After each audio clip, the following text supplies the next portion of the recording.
I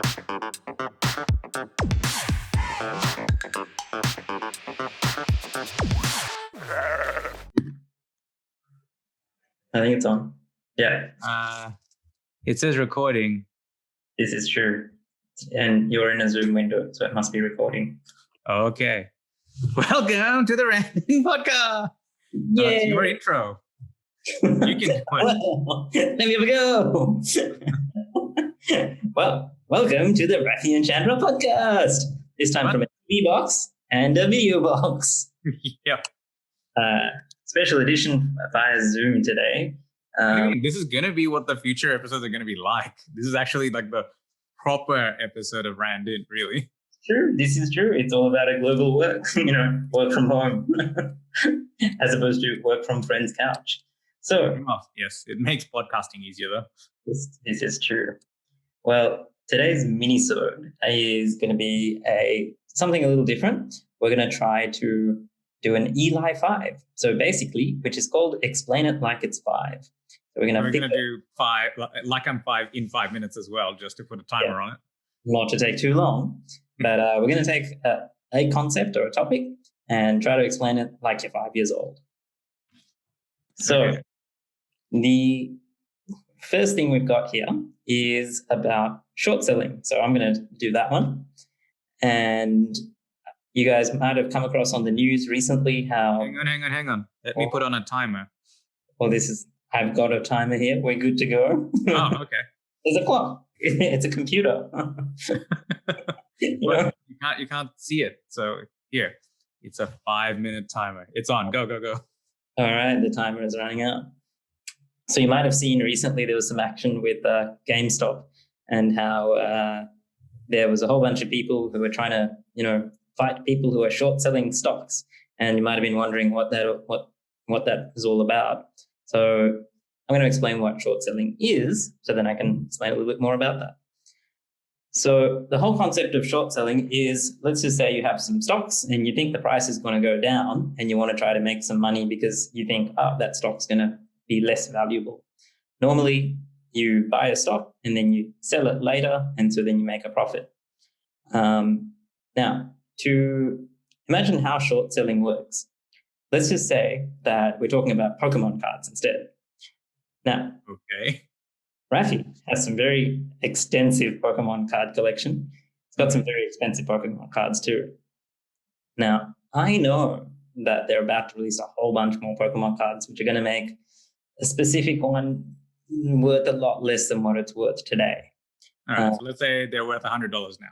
Exactly. So I go to Rafi and I say, hey, Rafi, can I have your super duper awesome special edition Pokemon card? Can I borrow it from you? I'll buy you dinner as a thank you, but I'll pay for your dinner. I'm just going to hang on to it for a month and I'll give it back to you at the end of the month. We're good mates. You trust me. And so you're like, cool. No, they're Pokemon cards. No, well, this is true. Friendships can break down over Pokemon cards. And so Rafi lends me the Pokemon card and I owe Rafi one Pokemon card. So in the meantime, I've got another friend, Carlos, who actually wanted to buy that Pokemon card. So I go and sell that Pokemon card to Carlos. You bastard. I know. So I get the $100 off Carlos, and I've got an IOU to Rafi for one Pokemon card. But I'm betting that the price is going to go down. So I wait for another, 3 weeks. And now everything happens that I predicted. The new edition's out. Everyone's bored of the old stuff. No one cares about Rafi's special edition one anymore. And so I find another friend or somebody else who's got that same card, and I'm like, hey, it's now only worth $50, so I'll buy it off you for $50. And now I've got that special edition card back. I give it to Rafi. So Rafi's collection's complete. He's happy. He lent out his Pokemon card. He got a free dinner out of it, and he's got his card at the end of the day. I managed to sell that Pokemon card initially for $100, and I only paid $50 to buy it back. So I've made $50. Oh, and my friend my friend Carlos was happy because he wanted the card at the time. He got the card, and the person who wanted to buy a card today or sell the card today also was happy. So everyone's kind of winning-ish. Wow, like you went with the worst possible analogy, didn't you? It's like this. Yes, The Pokemon cards, the limited editions don't get reprinted. That's the whole point of the limited edition. Well, it turns out that there were counterfeit dodgy ones, and I knew that. Well, no. So the counterfeit dodgy ones are the ones that are the most valuable. The ones with the print errors are the ones that are traded for like tens of thousands. Really, out there. Pokemon card trading skills are not up to par. Yeah, I was just like, oh god, going for the wrong analogies. Like the one thing where the actual royalty ones are the ones that are worth a lot. Well, it was either that or I was going to go with sardine tins as another option. Yeah, limited edition sardines. Well, you've got too many You sardines. could have gone with toilet paper, man. It's like the sign of the COVID times. This is true. But the problem with doing this is that, well, if it turns out, this is actually a very limited edition one, I was wrong and the price goes up. Now I owe Rafi one very expensive Pokemon card, which I initially sold for $100, but I might need to buy it back for $200 or maybe even $1,000 because I still owe Rafi that Pokemon card. So when and dinner. Yeah, and I've already paid for the dinner, so I'm down one dinner. But I've now got to pay like $500 to rebuy that Pokemon card and give it back to Rafi since I owe him a Pokemon card. Otherwise, he's gonna like come to my house and ransack all my stuff. So far, well, normally anyway. But it doesn't work when you don't have any stuff. But anyway, so the 5 minutes. Yeah, there we go. But you're going to I suppose the negatives are a different kettle. Exactly. It's good because, you can get rid of, I can make some money on something I think is going to lose value. But the big downside is that at best, that thing that I bought for $100, maybe I get it for free, so I can make $100. But at worst, if that thing that I bought for $100, I now have to I could have to buy it for an infinite price. It could be worth $1,000 in a month. It could be worth $100,000 in a month. So theoretically, I could lose unlimited money. So how does it apply to the GameStop thing what happened there? Well, with that one, there was a whole bunch of people who borrowed the GameStop stocks from a whole bunch of people, and they were hanging on to it, expecting the price would go down so they could sell it back. But people decided GameStop is actually a really good, solid business, and new management coming. So who were trying to short sell? Was it the Wall Street Bets people? So hedge funds with lots of money was trying to say that this company is going to be worth less and less. And usually what they do is to put out some extra research to show that they're right and the price is going to go down. So they try to make the price go down a bit as well because they're taking that legal? It's only illegal if you get caught, as with most things. And also the fines are not that big, so they still do it. But a whole bunch of people decided, actually, it's worth a lot. And then it became a bit of a phenomenon. Everyone kept buying it. And so then suddenly they were exposed to a lot more risk than they expected, which created lots of problems. And that's how can you short sell in Australia? It's banned in a lot of countries, including Australia. There's certain ways and things to do it, but for most people, it's not that accessible. So it's not really such a thing in Australia. Some other countries as well, like I think South Korea as well, completely banned. A whole bunch of countries banned it after the GFC kind of thing, to try and stop people from betting on prices going down, which is, thought to be bad for economies. Well, it's not like a self-fulfilling prophecy, right? Like, if you take a bet that something's going to go down, you kind of also want to, give it a kick on the way down to make sure it goes down. So theoretically, it's good because it means things that are overvalued correct to their correct value. But people are people. I don't know. I just feel like short selling is it's kind of like the opposite would be the leveraged stocks, right? All you're doing is exaggerating the peaks and troughs. Like you may just get a little revert to the mean, but unlike just leveraged shorts, shorts and whatnot, it's just the timing aspect of it means that you're more likely to fail. And the other part of it is that, the infinite losses part, because there's no cap on the Oh, well, I mean, I suppose you could. You could always just cancel your short trade, but yeah. Yes, it's a problem. But yes, that's basically what short selling is. Now you know. Okay, now you gotta. So it's gonna be my turn. I picked a topic as well. Please leave us a little message on the anchor.fm URL about which explanation you liked better. That was Chandra's attempt with Pokemon cards. Which was amazing. So I picked Polyphasic Sleep just because I could not think of anything that wasn't finance or med related. Uh, okay, so in terms of Polyphasic Sleep, it just used to be a thing that I was really focused on. So, oh, timer's on, but it's getting 5 minutes is on. Um, if you think about, we're going to use the chocolate bar analogy. So if you think about your normal sleep, think of it as one chocolate bar, right? You eat it all at once. You go, that's delicious, yum, done. Um, then you go out your day, you've got your energy, and off you go. Yeah. Then you come back at night, you're tired, you go to sleep, you have your chocolate bar of rest, and you rinse and repeat. And that's what most people do, right? Unless you're like in Spain and Mexico, I think siestas are quite a common thing where people have an afternoon nap. So automatically, that's called biphasic sleep. So if it's routinely that you have two, so instead of having one big chocolate bar, now you've got a slightly smaller chocolate bar and a fun size bar, right? So that's what you're doing. It's you're refreshing on your energy. You're getting to about halfway through the day. And you're like, look, I could push on through, but I'm a bit tired. I'm going to have a chocolate bar. So you have a bit of a sleep and then you wake up and you go about your day. And that's called biphasic sleep. It's quite common in a lot of cultures. There's some research showing that humans have a slightly weird circadian rhythm. So it's all dictated by how long your body thinks it needs to sleep. And you'd think like most animals kind of have a 24-hour cycle because day, night, and all that stuff. The human cycle is actually slightly off kilter. I can't remember. I think it's slightly longer. I think it's like 26 hours. So it kind of shifts. It's not quite exactly right. It doesn't quite fit with the Earth. So hence, biphasic occasionally works for better, like depending on which part of the equator you're at and how far you go, et cetera, et cetera. It seems to work better for some people. Now, so some people looked at that and went, hang on, so you can have two sleep cycles, like, you go to sleep again. I wonder how short a sleep can you do?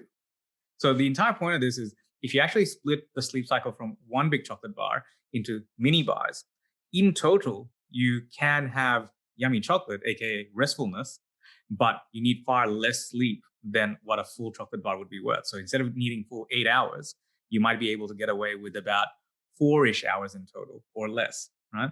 And the more chunks you have, it seems like instead of having the peaks and troughs, you just top up regularly throughout the day with a bit of sleep. You might be able to run where in total you've slept for 3.5, 4 hours, so you get a lot more time. So in the polyphasic version, there's different protocols, right? And the finer your chocolate bar, the smaller the bits are of sleep, or the less sleep in total in 24 hours that you end up using, the more regimented it has to be. So the Superman protocol, so these are all named by these random people on the internet. So the most extreme version of this is where you can work for about 3 to 3.5 hours, then you have a 20-minute power nap, then you wake up and you can do that, and you can do that indefinitely, right?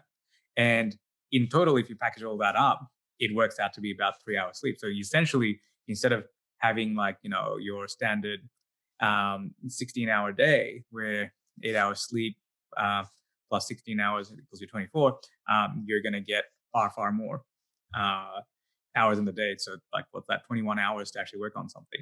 And this was super duper popular about 10 years ago when people were like, yeah, I'm a tech entrepreneur and I'm going to work 21 hours. There's obviously some downsides to this, mainly being you're going to be out for lunch and go, oh, there's my alarm. I'm going to have a nap now. And it also turns out that if you're on the super strict polyphasic sleep protocols, if you miss one, you're kind of okay. If you miss two, you go from being okay to being full on delirious, probably about to be admitted to a mental asylum.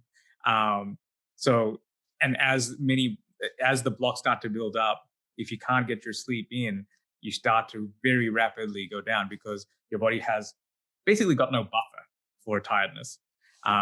So that's the con of it. I personally experimented with biphasic sleep, where I did 4.5 hours asleep during this is during exam time. So I'd sleep from midnight to about 5 a.m., get up, go to work. And then at work, I would have like my half-hour lunch break. And off that, I would go to the library, put my head on my hands and just head down on a library desk and pass out for 15 minutes, wake up, and I'd feel like I just had a long sleep and keep working. So I did that for so 6 months solid, definitely, but overall for between the first and the second exam for a specialty training, so about 2 to 3 years. Um, the bad part of it is if you're a registrar, you occasionally have to carry a pager and it goes off, which means it wakes you up, and that can be quite jarring because by the end of the day, you're starting to get a bit wrecked. Even with biphasic, it can start affecting you. But it's also hard sometimes to take a break in med and have that 10 minutes to have a sleep. But It's hard to say, no, it's 1 p.m. I need my nap now. Yeah, so that's polyphasic sleep as chocolate bars. So overall, instead of a big chocolate bar with a lot of calories, you have lots of tiny little chocolate bars that are fun size that ends up being overall less chocolate and healthier for you. Well, in this case, probably the other way around. It's less chocolate overall, not the same. Less chocolate overall. So yeah, that's polyphasic sleep. I hope that made sense. Yeah. What made you stop? Huh? What made you stop? Overall, I didn't need extra time.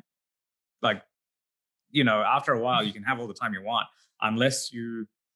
So the whole thing of everyone wants more time, but if you have no plan of how to use that time or you haven't structured it, so exams are great because there's only one task you have to do, and every waking hour is dedicated to that one thing. You don't ever go, I should binge on Netflix now.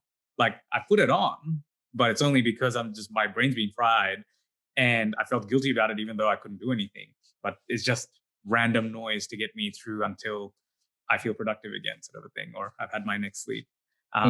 Whereas in day-to-day stuff, like most people are time-starved, but it's more a lack of priorities. There is this one critical thing you have to focus your attention on. You think about it, I could be doing 101 other things, but then they're equal priorities. It's not, so unless you're really good at following a structured plan where you go, yes, I'm going to do these 3 hours. I really need these 3 hours to do X, Y, and Z outside what your normal 9 to 5 job is, etc. You're just not going to use it. You're just going to use it to binge watch stuff, etc. And if you think about it, after a while, that's just meant for relaxation. You don't need to give up sleep over it. And the other part of it is it does make your schedule a bit more rigid. Like if you're doing 4 to 5 hours, without that nap, you really start to struggle in the afternoon. And over time, even if you miss it once or twice, it's okay. But if you miss it for 2 or 3 days in the week, then you basically need a good 10, 12 hours to catch up and reset. But your body will try to go back to a monophasic cycle because you're tired, and society kind of functions like that. So it's hard to keep on resetting. And some evidence that overall, if you keep resetting from one to the other, can be bad for you. Yeah, that would make sense as well. Yeah, I got to say, I find the hardest thing, tried it for briefly, but just getting the nap schedule going and falling asleep in time didn't really work. Sometimes I'd be like, yeah, I'm going to go to sleep, but then I didn't. So. Well, the biggest thing I think for me was I remember going out to dinner when I was doing this, and there was a allied health person there, some psychologist, or don't know what the specialty was, and I was just describing the polyphasic sleep experiment. And I was saying, like my time to REM onset. So basically time from putting my head down to dreaming, so aka a deepish stage of sleep, was sub 2 minutes. And she's like, that's not possible. I'm like, this is my evidence. Was one of those days, put my head down onto my arms, fell asleep, and the pager went off. And I had a timer for obviously waking up in 15 minutes time. And I looked up and it was just hitting the 13-minute mark, but I could remember the dream as I was waking up. I was like, I'm waking up from a dream as the beeper goes off. Yeah. So I was this was not I wonder what I'm like, you're not half asleep. It was a full on, I'm out on an island getting rescued, like total dream, not I'm in the library kind of half asleep. It was a full dream. like I was running in an island somewhere or something like that, right? And clearly I wasn't running because I was asleep. Onset is a good thing because that's, I think, something people struggle with even monophasic sleep is onset time. Yeah. So the thing is, there is a healthy onset time, and too fast is actually a sign of chronic fatigue. It would require you to feel chronically fatigued, and that was my argument. It's like, well, maybe that's what polyphasic sleep is, chronic fatigue. With better branding. Well, yeah. So they were like, you really need to see someone, like, yeah, post exams. Later problems. Well, I was like, I think it was just like a week or two before exams, and I was kind of, when you get to the point where you're kind of burnt, and then you start going, yeah, all right, I'll go out for dinner just because I can't do anything else anyway. I think it was one of those points. So yeah, anyway, I had to get through the last 2 weeks. All right. Well, I guess that sounds like your explanation of the polyphasic sleep. Okay, again. Oh yeah, it's a like, follow, and subscribe. Yeah. We're very enthusiastic about this. Click on the TV. I don't know if that'll do anything. Can we make it do something? I genuinely don't know. I've never tried. Click on it anyway. Click on it. I'll try and put a button there if YouTube lets me, but I suppose if you're listening to this as a podcast, you should. It's not gonna you're not going to see a TV. What's going to happen when you click it? Well, point like more down there because that's where the subscribe button thing is. Yes. That's true. Yes, over here is like the thing that'll make it pop up and go subscribe. That one. Like our name up there, which will say randInt, and I think you can click on that. We're just pointing at the different areas of the screen if you're listening. That makes no sense. But if you're listening to it on a podcast platform, just hit the subscribe button. Yeah, do that. If you look at the text underneath, there'll be a send us a message button from Anchor. Just click that. You can just put in any username and email. It doesn't actually check. Just record us a message and let us know which explanation you liked more. Look forward to hearing from you. Okay. Got one little fun fact before we sign off. So, I've never been on a sailing boat before, and I just went on one last week. And one thing I learned is the stoves are on a gimbal. So even though the boat's tilted over at like 45 degrees. What's a gimbal? Well, it means that when the boat is tilted over at 45 degrees, the stove stays perfectly flat. So you can actually make a nice cup of tea while the boat's tilted all the way over. Yeah, but I don't think most people are going to go, yeah, I know what a gimbal is. A gimbal basically lets something move around. Oh, this should be another Eli 5. Yeah, I was just like, why would you pick this as a fact? It's a magical thing, which means that a flat surface can stay flat. Even basically, think of it as if you had a, those little Earth globes that have like those weird contraptions that is like a globe. Actually, the easiest one to think of it as. It sounds like next episodes of Eli 5. Stay tuned. What about you? Like if you have a spinning top, how it stays level. So just imagine that. It's kind of like a system that leaves it so that it's level. That's more gyroscope.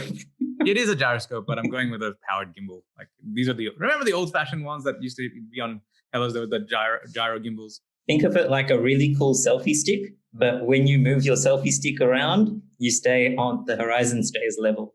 All right, that'll do. You can explain gimbals next time. So random fact that we thought of.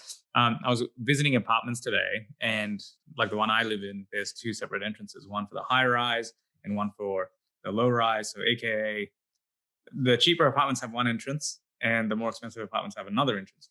And definitely. I went to one of the real estate agents took me to some really fancy one, and we walked in, and it's like there's a difference in the different apartments. Like the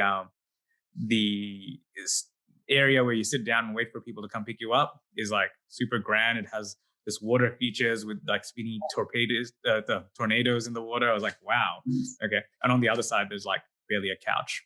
So in Australia, very common. Most of the apartment buildings around here have this system. Turns out in London, it's totally illegal. Huh. So they basically went, nah, you can't have discriminatory entrance systems. And most of their buildings, even the high-end ones, actually have public housing integrated, because otherwise you get like the segregation and all that. So it would be very easy for them to have one entrance for the public housing, one else for the nice. So they stopped that by just making you can either have two entrances for everything. You can't zone it. Anyway, so everyone can use both entrances. But they didn't say anything about facility use. So it turns out that the ones that get subsidized rents don't get access to any of the facilities because they started complaining, going, well, you know. So there's still some segregation, but I found it interesting that, yeah, they just can't actually have two separate entrances. It's interesting they actually thought of that and made it a rule. Yeah. And that it's a big enough problem, and that especially in central London, it's nice that they actually have community supported accommodation in all the buildings. It's not like relegated to a corner somewhere that, you know, you'd have to commute for 3 hours to get into town. It's dispersed throughout. Like it's a solution, but I suppose opportunity to sort of be somewhere near the city. Yeah, but I suppose playing the devil's advocate, it's also like, hang on, why is this guy paying $3 million for this swanky apartment, and the other guy's paying like $100,000? But I don't know what the differences are, but let's just assume that it's significant enough. Well, I guess it's the amenities. Yeah. Although that being said, the apartment that the real estate agent took me to today, I was like, the apartment itself, like, not bad. Don't get me wrong, swanky and everything. The amenities, I could live in the amenities. Hey, this sounds like a strategy. I like it. Anyway, that's it for this minisode. All right. Goodbye, everybody. Bye-bye.